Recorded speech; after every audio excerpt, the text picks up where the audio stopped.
कहानी के शुरू में दिखाया जाता है कि कुछ लोग एक लड़की को पकड़कर ले जा रहे थे जिसका नाम मोरा था। वो एक डॉक्टर थी। तभी मोरा की नींद खुल जाती है। हमें पता चलता है कि वो एक सपना देख रही थी, मगर हैरानी की बात ये थी कि जो कुछ उसने अपने सपने में देखा था खुद को बंधा हुआ, वैसे ही असल जिंदगी में उसके हाथों पर निशान थे। फिर मोरा वहाँ पर पड़े हुए अखबार को देखती है जिसमें एक शिप के गायब होने की खबर लिखी थी। उसको गायब हुए 4 महीने हो गए थे। उस शिप का नाम प्रोमेथियस था, लेकिन आज तक ना तो उस शिप के बारे में कुछ पता चला था और ना ही उसमें सवार लोगों का। मोरा को वहाँ पर एक लेटर भी मिलता है जो उसके भाई का था। उसमें लिखा था कि मुझे जल्द आकर न्यूयॉर्क में मिलो। यहाँ पर हमें पता चलता है कि मोरा भी शिप में सवार अपने भाई के पास जा रही थी। जब ये अपने कमरे से बाहर आती है, सभी उस गायब हुए शिप के बारे में बात कर रहे थे। कोई कहता है कि वो डूब गया, कोई कहता है पता नहीं न जाने कहाँ गायब हो गया, तो किसी का कहना था कि उसे शायद किसी बुरी शक्ति ने निगल लिया।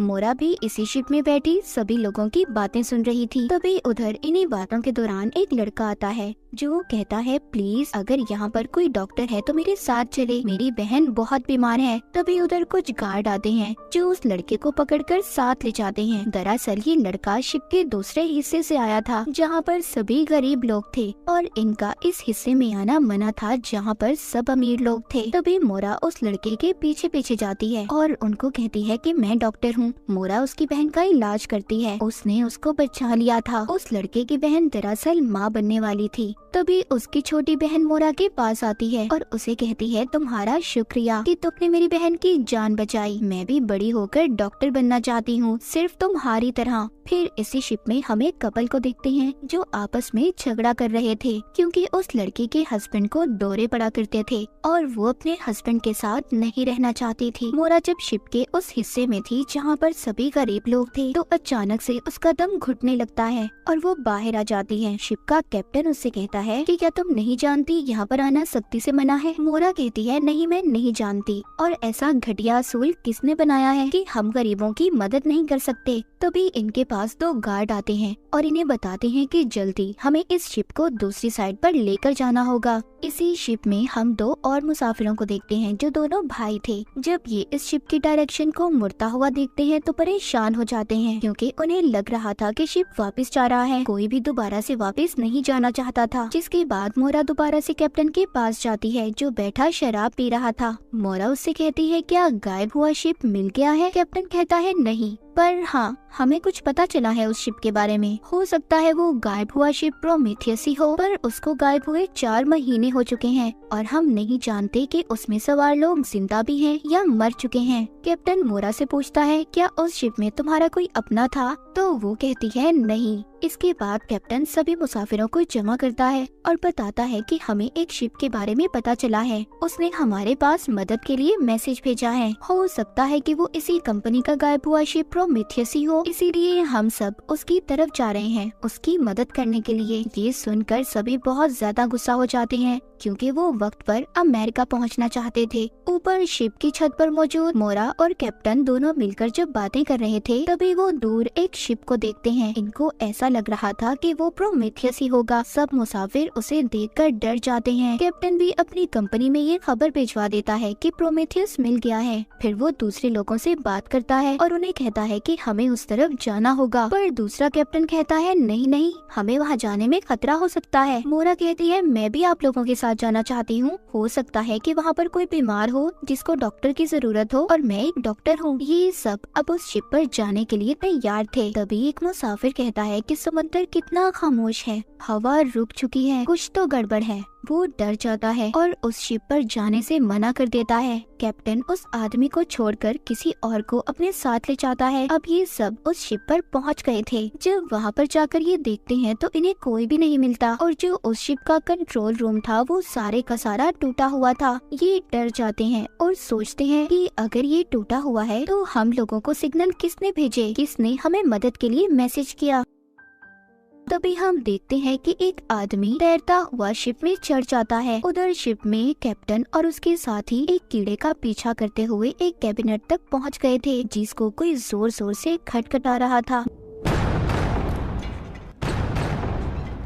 मोरा उस कैबिनेट को खोल देती है जिसमें से एक बच्चा निकलता है। ये सब के सब उसे देखकर हैरान हो गए थे। सब उसे सवाल करते हैं कि तुम कैसे जिंदा हो, बाकी सब लोग कहाँ पर हैं और तुम्हें यहाँ पर बंद किसने किया। पर वो बच्चा इनकी किसी भी बात का कोई भी जवाब नहीं दे रहा था। इनको पिरामिड जैसा एक ऑब्जेक्ट दिखाता है। अब खैर ये सब के सब उस बच्चे को लेकर दोबारा से अपने शिप पर आ गए थे। तभी एक आदमी कैप्टन के पास आता है और उसे कहता है कि कंपनी से मैसेज आया है कि अगर प्रोमेथियस शिप तुमको मिलता है तो उसको डुबा दो। ये सुनकर कैप्टन जब कंट्रोल रूम में जाता है तो वहाँ पर सभी कंपस ने चलना बंद कर दिया था। सभी लोग शिप में मौजूद बहुत ज्यादा परेशान थे। वो सोच रहे थे कि जितने भी मुसाफिर प्रोमेथियस पर थे वो कहाँ गए, कहाँ गायब हो गए और वो बच्चा वहाँ पर 4 महीने तक कैसे जिंदा रहा। सब के सब इन्हीं सोचों में गुम थे और जल्द ही ये सब इस शिप से दूर जाना चाहते थे। मोरा जब अपने कमरे में थी तो वो उसी पिरामिड को देखती है जो उसको उस बच्चे ने दिया था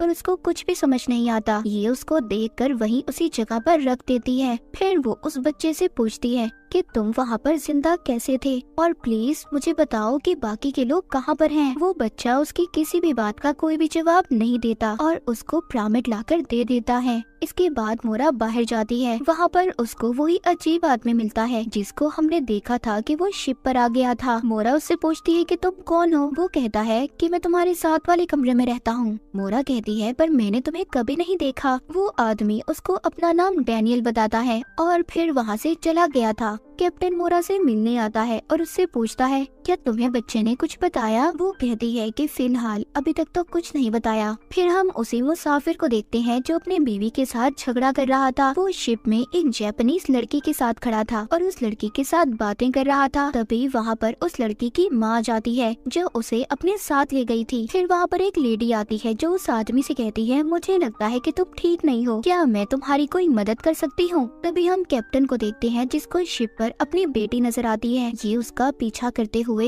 एक कमरे में पहुंच गया था जहां पर इसको अपनी बीवी और बेटियां नजर आती हैं जो इसका वहां पर इंतजार कर रही थी। पर अचानक से वहां पर आग लग जाती है। कैप्टन दूर जाकर गिरता है। उसको वही कीड़ा नजर आता है जो उन्होंने प्रोमेथियस शिप पर देखा था। उसको वहां पर एक सीढ़ी भी दिखाई देती है जिस पर वो चढ़कर सीधा अपने कमरे में पहुंच गया था। फिर ये दोबारा से जब चेक करने जाता है तो नीचे कुछ भी नहीं था। चारों तरफ दीवारें थी। उधर मोरा कमरे में बैठी जब उस बच्चे से बातें कर रही थी तो वो उसकी गर्दन पर एक निशान देखती है। जब वो उस निशान को छूने लगती है तो बच्चा उसका हाथ पकड़ लेता है और उसको कहता है चुप। इतना कहकर वो वहाँ से चला जाता है। तभी उधर कमरे में कैप्टन आ जाता है जो उस बच्चे पर बहुत ज्यादा गुस्सा कर रहा था और उससे पूछता है बताओ तुम कौन हो और कहाँ से आए हो और उस शिप पर क्या हुआ था। मोरा कैप्टन को बाहर ले जाती है और उसे कहती है ये क्या कर रहे हो तुम। वो कैप्टन उससे कहता है कि कुछ तो गड़बड़ है। मुझे इस शिप पर अपनी बेटी दिखाई दी जो मर चुकी है। की बातें सुनकर वहाँ पर डैनियल भी आ गया था जिसके बाद कैप्टन वहाँ से चला जाता है। फिर हम एक आदमी को देखते हैं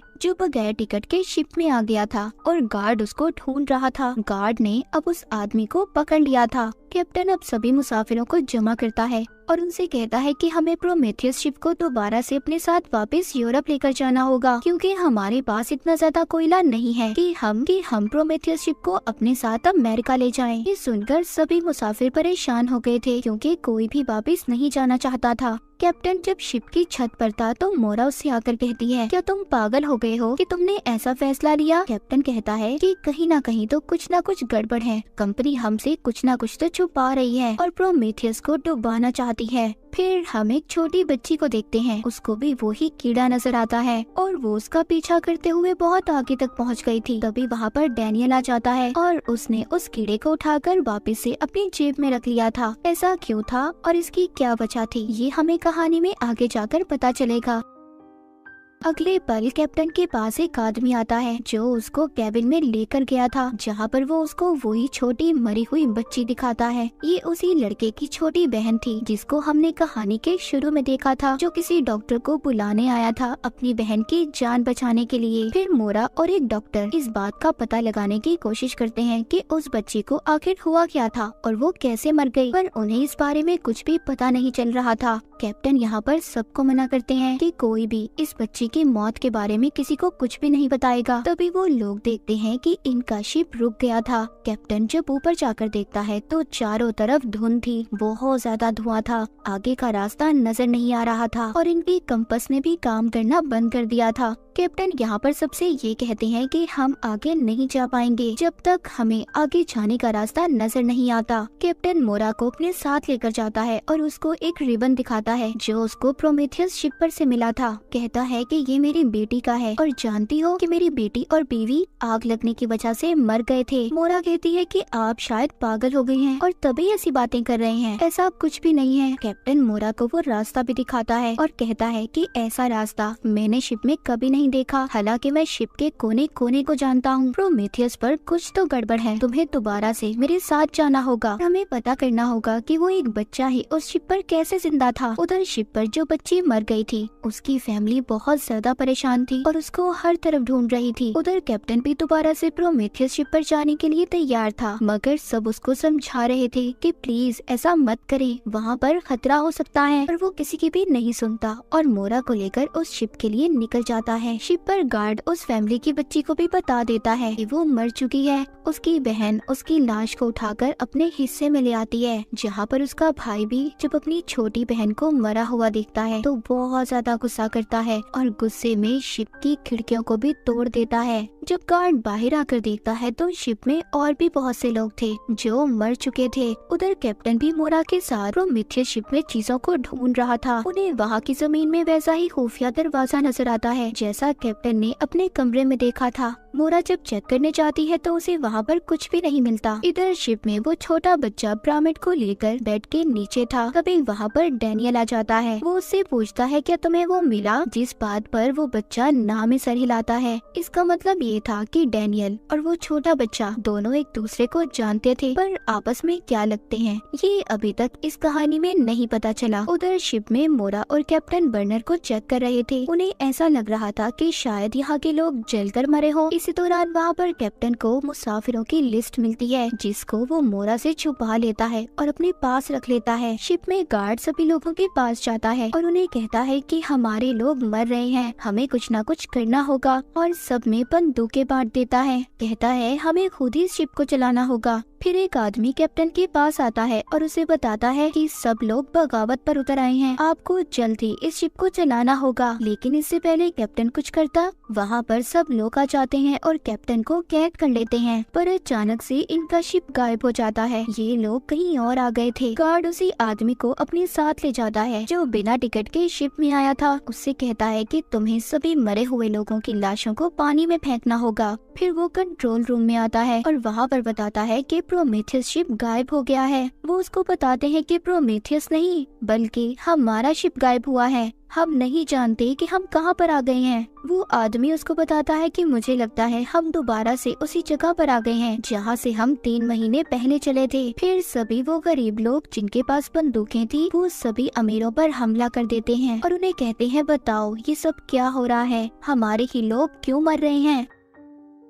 उन्हें एक आदमी आकर कहता है कि हमें कंपनी का एक मैसेज आया था जिन्होंने हमें कहा था कि प्रोमेथियस शिप को डुबा दो, पर जब से ये बच्चा हमारे शिप में आया है सबके सब लोग मर रहे हैं। उस छोटी बच्ची की माँ कहती है जो मर चुकी थी वो बच्चा एक श्राप है, एक कर्ज है, उसको मरना होगा। सभी मुसाफिर बच्चे को मारने के लिए तैयार हो गए थे। बाहर वो आदमी जो लाशों को पानी में गिरा रहा था वो वहाँ से भागने की कोशिश करता है, पर गार्ड्स उस पर गोलियां चला देते हैं। उनमें से एक गोली उसके बाजू पर जाकर लगती है। उधर दूसरी तरफ कैप्टन को भी छुड़वा लिया जाता है। खैर वो सभी मुसाफिर जो बच्चे को मारना चाहते थे वो मोरा के पास जाते हैं और उसे कहते हैं कि बताओ हमें वो बच्चा कहाँ पर है, उसको हमें दे दो। ये मोरा के कमरे में जब उस बच्चे को तलाश करते हैं तो वो तो इन्हें कहीं पर भी नहीं मिलता और मोरा को भी उसी कमरे में बंद कर चले जाते हैं। पर तभी उसको बेड के नीचे से आवाज आती है। जब ये देखती है तो उधर बिल्कुल वैसा ही खुफिया दरवाजा था जैसा इसने कैप्टन के कमरे में देखा था। जब वो उसको खोलती है तो वो बच्चा उसके अंदर छुपा हुआ था। फिर हम डैनियल को देखते हैं जो नीचे की तरफ जाकर जहाँ से शिप को चलाया जाता था एक डिवाइस को जोड़कर एक पैटर्न को हल करने की कोशिश कर रहा था। हम देख पाते हैं सभी मुसाफिर उस बच्चे की तलाश में थे। वो एक एक कमरे को चेक कर रहे थे। कैप्टन भी छुटकर एक खिड़की के रास्ते से बाहर आ गया था। मोरा जो उस बच्चे के साथ बंद थी वो दरवाजा खोलने की कोशिश करती है मगर वो नहीं खुल पाता। तभी वो बच्चा अपनी जेब से कीड़ा निकाल कर छोड़ता है जिसने दरवाजे को खोल दिया था। कि दोनों भी अब बाहर आ चुके थे और कैप्टन तक पहुंच जाते हैं। पर तभी वो गार्ड और बाकी मुसाफिर आकर कहते हैं कि हमें वो बच्चा चाहिए और कुछ नहीं। कैप्टन जब उनको रोकता है तो गार्ड उस पर गोली चला देता है और ये बच्चे को अपने साथ ले जाते हैं। वो बच्चे को शिप की छत पर ले गए थे। वहाँ पर वो बच्ची जिसकी मौत हुई थी उसकी माँ कहती है कि ये बच्चा श्रापित है, इसी की वजह से सब लोगों की मौत हुई है। मैंने अपनी बेटी को खोया है। ये हमारी आत्माओं को इकट्ठा कर रहा है। इसकी भोली सूरत देखकर इस पर बिल्कुल रहम मत करना। इसे उठाकर पानी में फेंक दो। तभी वहाँ पर कैप्टन और कुछ लोग आ जाते हैं जो वहाँ पर सभी लोगों को मारने लगते हैं। बच्चे को बचाने के चक्कर में सबकी वहाँ पर लड़ाई हो गई थी। मगर इसी बीच उस छोटी बच्ची की माँ जो मर चुकी थी वो उस बच्चे को उठाकर पानी में फेंक देती है। मोरा जब ऐसा करते उसे देखती है तो वो तो सहम गई थी। वहाँ पर अब बारिश भी होने लगी थी। अब उस बच्चे को तो मार दिया था। जब ये सब आकर नीचे बैठते हैं तो कैप्टन मोरा से कहता है आखिर सच क्या है, तुम्हें कुछ तो बताना ही होगा। मुझे प्रोमेथियस शिप पर से मुसाफिरों की लिस्ट मिली है जिसमें तुम्हारा नाम भी शामिल है। आखिर तुम हो कौन? तभी वहाँ कैबिनेट से एक रोशनी आती है। वो बच्चा जिसको समंदर में फेंक दिया था एक बार फिर वैसे ही निकलता है जैसे वो प्रोमेथियस शिप पर से निकला था, लेकिन इस बार वो निकलकर मोरा को गले लगा लेता है। सभी मुसाफिर उसको देखकर हैरान थे। यहाँ पर क्या हो रहा था किसी को कुछ भी समझ नहीं आता। पहले तो सब उस बच्चे के बारे में जानना चाहते थे मगर अब सब मोरा के बारे में भी जानना चाहते थे कि आखिर वो कौन थी और उसका नाम प्रोमेथियस शिप के मुसाफिरों में कैसे था। अब यहाँ पर हम मोरा की पुरानी जिंदगी को देख पाते हैं जहाँ पर उसने मेंटल असाइलम के कपड़े पहने हुए थे। पर तभी उसको पकड़ लिया जाता है। वो एक आदमी से कह रही थी कि मैं जानती हूँ कि तुमने प्रोमेथियस और बाकी शिप के साथ क्या किया है। और ये वही सीन था जो हमने कहानी के शुरू में देखा था। फिर उसको कुछ लोग पकड़कर एक चेयर पर बिठाते हैं और उसके गले में इंजेक्शन लगाया जाता है। वो बेहोश हो गई थी मगर जब उसको होश आता है वो दोबारा से खुद को शिप में पाती है जहाँ पर अब शिप के सभी मुसाफिरों ने उस बच्चे को दोबारा से कैबिनेट में बंद कर दिया था। मोरा जब उस बच्चे को निकालने के लिए आगे बढ़ती है तभी एक मुसाफिर उस पर गोली चला देता है। डैनियल उसको बचाने के लिए आता है। उस वक्त सब कुछ रुक गया था। मोरा ने भी उस बच्चे को बाहर निकाल लिया था। जब वो उससे पूछती है कि क्या हुआ वो उसको कुछ भी नहीं बताता और उसको अपने साथ ले जाता है। लेकिन जिसके बाद सब कुछ ठीक हो गया था कैप्टन डैनियल को पकड़कर पूछता है कि आखिर सब चल क्या रहा है। मैंने तुम्हें खुद मोरा से बात करते हुए सुना है, क्या तुम दोनों मिले हुए हो? पर वहाँ पर वो लड़की कैप्टन को शांत होने का कहती है जिसकी छोटी बहन मर चुकी थी। लेकिन एकदम से वक्त रुक गया था। उनको घड़ी के चलने की जोर जोर से आवाज आती है। सब हिप्नोटाइज हो गए थे। देखते ही देखते शिप के सभी मुसाफिर शिप पर से पानी में कूदने लगते हैं। ये सब देखकर मोरा दोबारा से उस बच्चे से पूछती है सब क्या है और ये सब क्या चल रहा है। वो बच्चा उसको एक कागज पर लिख कर देता है कि खामोश हो जाओ, हमें कोई सुन रहा है। वो बच्चा मोरा के कान के पास आकर कहता है मैं बता सकता हूँ कि यहाँ पर क्या चल रहा है। अगर जानना चाहती हो तो तुम्हें क्रिएटर से मिलना होगा। अब ये क्रिएटर कौन था ये हमें आगे जाकर पता चलेगा। उधर शिप पर से बहुत से मुसाफिर पानी में कूदकर अपनी जान दे रहे थे। अब वो बच्चा उस कीड़े को एक जगह पर छोड़ता है और उसके पीछे जाता है। उसका पीछा मोरा भी करती है और उस जगह पर पहुंच गई थी जहां से इस साइलम के लोगों ने उसे पकड़ा था। डैनियल जब मोरा के कमरे में आता है तो उसको भी वही खुफिया दरवाजा नजर आता है जिसके रास्ते से मोरा उस बच्चे के पीछे गई थी। ये भी अपने रिमोट से उसे खोलकर वहीं तक पहुंच जाता है। जब डैनियल उस बच्चे से मिलता है तो वो उसको कहता है कि वो लोग हमें देख रहे हैं और मुझे पूरा यकीन है हम जल्द ही सच्चाई तक पहुंच जाएंगे। डैनियल उस बच्चे से कहता है कि तुम यहीं पर रुकना, अगर तुम शिप में वापस आए तो वो लोग तुम्हें ढूंढकर मार देंगे। शिप में सभी मुसाफिर खुद को बांध रहे थे क्योंकि वो हिप्नोटाइज होकर शिप से कूद रहे थे। डैनियल शिप के कंट्रोल रूम में जाता है और शिप को ठीक कर देता है, पर तभी एक आदमी ने उस पर हमला कर दिया था।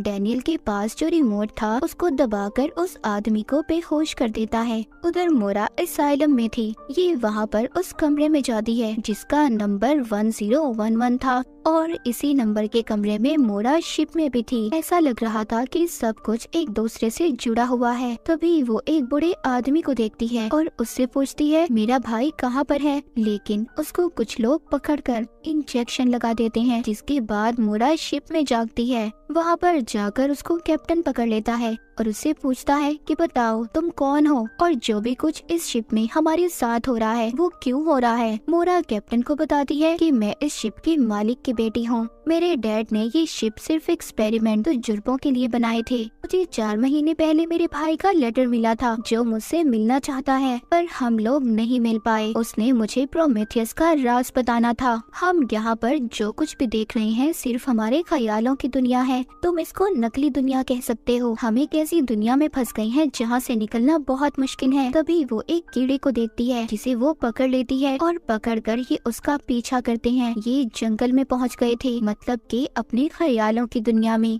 जहाँ पर कैप्टन को अपना घर नजर आता है और सोचता है कि ये शिप में कैसे आया। वहीं पर शिप में हम शिप के ऑफिसर को देखते हैं जिसके पास वैसा ही रिमोट था जैसा डैनियल के पास था। कुछ देर के बाद कैप्टन और मोरा भी दोबारा से शिप में आ गए थे। दोनों बहुत ज्यादा परेशान थे। मोरा कैप्टन को बताती है कि मैं एक मेंटल असाइलम की डॉक्टर थी, पर मेरी यादाश्त को मिटा दिया गया। मुझे तो ये भी याद नहीं कि मैं प्रोमेथियस शिप पर गई थी। तभी कैप्टन उसको लेटर दिखाता है। वो बताता है कि मैं प्रोमेथियस शिप पर खुद एक कैप्टन था, पर वो भी नहीं जानता था कि वो उस शिप पर कैसे कैप्टन था। शिप पर डैनियल ने भी अपने रिमोट से सब कुछ ठीक कर दिया था, जिससे वहाँ पर जितने भी मुसाफिर थे अब शिप पर से कूदना बंद हो गए थे। सब बचे हुए मुसाफिर शिप के ऊपर आते हैं। वहाँ पर शिप का ऑफिसर आया था। वो कहता है कि हमें शिप को डुबाने का कहा गया है। डैनियल आकर सबको बताता है, प्रोमेथियस को नहीं बल्कि इस शिप को। कंपनी के लोग इस शिप को खत्म करना चाहते हैं, डुबाना चाहते हैं। फिर हम उस बड़े आदमी को देखते हैं जिसको मोरा ने भी देखा था। उसके पास एक आदमी आता है जो उसे कहता है कि शिप से मैसेज मिला है। वो सुनकर कहता है मैं जानता हूँ,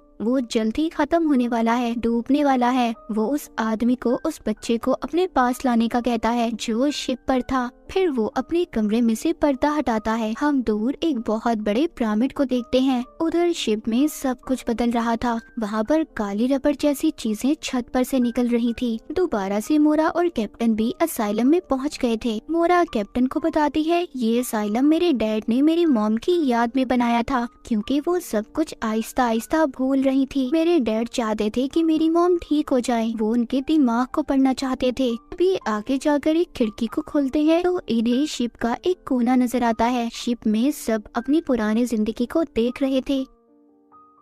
शिप का ऑफिसर खुद को उसी कैबिनेट में बंद कर लेता है जहाँ पर बच्चा बंद था। उसमें से तेज रोशनी बाहर आने लगी थी। असाइलम में मोरा कैप्टन को बताती है कि उसे उस बच्चे ने बताया था कि किसी ने हम पर नजर रखी हुई है। अगर हम सच्चाई तक पहुँचना चाहते हैं तो हमें अपने क्रिएटर तक पहुँचना होगा। शिप में मरी हुई बच्ची की बहन भी अपनी पुरानी जिंदगी को देख पा रही थी, जिसे वो देखकर बहुत ज्यादा डर जाती है। शिप अब खुद से दोबारा से चलने लगी थी। ये सब लोग जब उसके मैनुअल को चेक करते हैं तो उसमें सिर्फ एक ही बात लिखी हुई थी कि शिप की सच्चाई आने से पहले उन पर कॉफी का असर शुरू हो जाएगा। बात शायद एक पहेली जैसी थी। शिप का ऑफिसर उस बड़े आदमी के पास पहुंच गया था, मतलब ये भी उस आदमी के साथ मिला हुआ था। बूढ़ा आदमी कहता है कि उस बच्चे को तुम्हें मेरे पास लाना होगा क्योंकि उसके पास पिरामिड है और शिप में मौजूद जितने भी लोग हैं जल्द ही अपने ख्यालों की दुनिया में खोकर गुम हो जाएंगे। शिप का नामो निशान मिट जाएगा। उधर असाइलम में मोरा जब कैप्टन के साथ थी तो वो उन्हीं काली चीजों को जमीन से निकलता हुआ देखती है। जब वो उन्हें हाथ लगाने की कोशिश करती है, डैनियल आकर उसे पकड़ लेता है और कहता है क्या तुम मुझे जानती हो? तुम्हें मेरे बारे में याद है? जब कैप्टन उसको रोकता है तो वो वो कैप्टन को अपने रिमोट से दूसरी दुनिया में भेज देता है, जहाँ पर उसने अपनी बीवी और बेटी को जलते देखा था। पर मोरा डैनियल की बातों पर यकीन नहीं करती,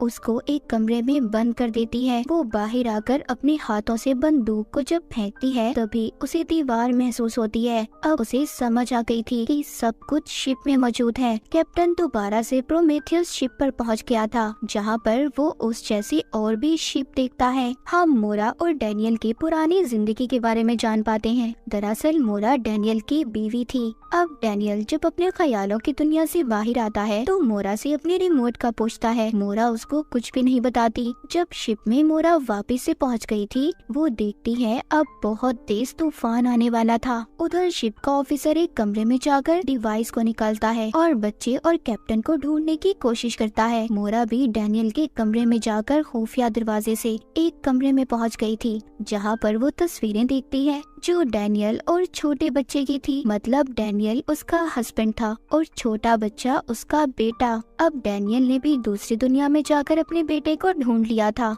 उसका बेटा उसको एक अंगूठी देता है और कहता है कि अब वो जाग जाएगी। फिर डैनियल मोरा के पास आता है और उसे बताता है कि वो बच्चा हमारा बेटा है और जो भी कुछ तुम्हें नजर आ रहा है वो सब सच नहीं है। ये सिर्फ हमारे दिमाग की बनाई हुई एक दुनिया है, एक ख्याली दुनिया। तभी शिप में सायरन बजने लगते हैं। उधर बूढ़ा आदमी जो अब टाइम को देख रहा था, जिसमें 21 मिनट बाकी थे। मतलब ये ख्याली दुनिया सिर्फ 21 मिनट तक खत्म हो जाएगी। डैनियल मोरा को शिप में लाकर उसे बताता है कि हमारे ख्यालों की दुनिया को खत्म होने में सिर्फ 21 मिनट है, जिसके बाद सब खत्म हो जाएगा, मगर हम इसको एक कोड की मदद से सुलझा सकते हैं जिसका पता सिर्फ तुम जानती हो। पर मोरा को तो कुछ भी याद नहीं था कि कोड क्या है। वो डैनियल को अपने लॉकेट से एक चाबी निकाल कर देती है। कहती है कि शायद सिर्फ ये एक चाबी है जिससे वो कोड खोल सकता है। वो एक कमरे में जाकर डिवाइस को जोड़ने लगता है और कहता है, मोरा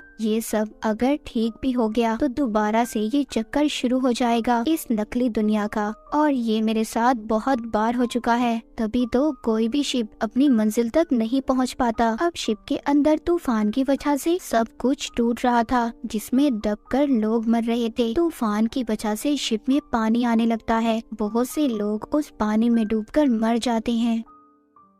उधर बूढ़े आदमी के पास शिप का ऑफिसर आता है। उस बच्चे को लेकर एक माइक के जरिए वो बूढ़ा आदमी डैनियल और मोरा से बात करता है। कहता है कि अगर तुम अपने बेटे को बचाना चाहते हो तो तुम्हें मुझे वो चाबी देनी होगी जो तुम्हारे पास है। डैनियल सब मान जाता है और आने के लिए तैयार था। उस बूढ़े आदमी के पास वही पिरामिड था जिसको वो खोलता है। उसमें एक की होल था, उसी में वो चाबी लगनी थी। टाइमर में भी 10 सेकंड बाकी थे। मतलब वो शिप भी गायब होने वाला था। उसको भी उसी जगह पर भेजा जा रहा था जहाँ पर आज तक सभी शिप्स गायब हुए थे, यानी कि शिप के कब्रिस्तान में। शिप को भी सबके साथ खड़ा किया जा रहा था जो आज तक गायब हुए थे। सभी मुसाफिर शिप के ऊपर थे और सोच रहे थे कि उनके साथ क्या हो रहा है। कैप्टन अब दोबारा से शिप पर आ गया था और मोरा से पूछता है, ये सब क्यों, ऐसे क्यों है हमारे साथ? कोई भी नहीं जान पा रहा इसके पीछे राज क्या है। मोरा सबको बताती है कि मेरे डैड ने इस शिप को सिर्फ तजुर्बे के लिए बनाया था और आप सब लोग जो देख पा रहे हैं, महसूस कर रहे हैं, सब एक नकली दुनिया है और कुछ भी नहीं। वो कहती है, मेरी यादाश्त को मिटा दिया गया है,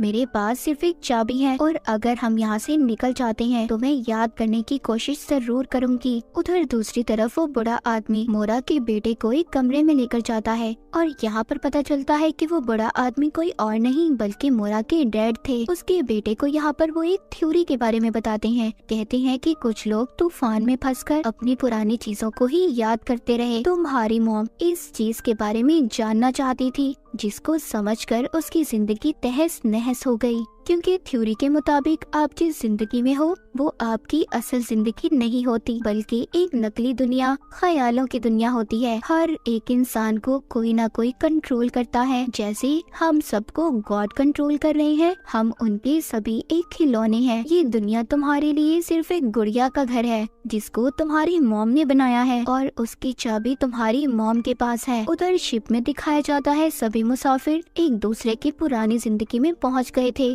छोड़कर कुछ देर के बाद दोबारा से शिप में आ जाते हैं। मोरा भी कैप्टन के साथ दोबारा से असाइलम में पहुंच गई थी, जहां पर शिप का ऑफिसर आकर कहता है, उससे चाबी मांगता है और फिर एक रिमोट का बटन दबाकर कैप्टन को बेहोश करके मोरा को अपने साथ ले जाता है। मोरा की मुलाकात वहां पर अपने डैड से होती है। वो उससे चाबी ले लेते हैं। तभी कमरा असाइलम में बदल जाता है। उसके डैड बताते हैं कि ये दुनिया तुमने बनाई है, इसके क्रिएटर तुम हो। मोरा कहती है, नहीं, मैंने इसे नहीं बनाया। पर तभी उसको एक इंजेक्शन लगाकर बेहोश कर दिया जाता है। पर जैसे ही उसके डैड उस चाबी को पिरामिड में लगाते हैं तो वो असल दुनिया में नहीं जाग पाती, क्योंकि डैनियल ने इस सिमुलेशन को बदल दिया था। उसने इस नकली दुनिया के चक्कर को बदल दिया था। फिर मोरा को होश आता है। उसके सामने डैनियल था और उसके हाथ में एक अंगूठी। वो डैनियल से पूछती है, क्या मैं असल दुनिया में हूँ? सब कुछ असल है? वो कहता है, नहीं, ये हमारी बनाई हुई दुनिया है। जो तुम्हारे डैड के पास पिरामिड था,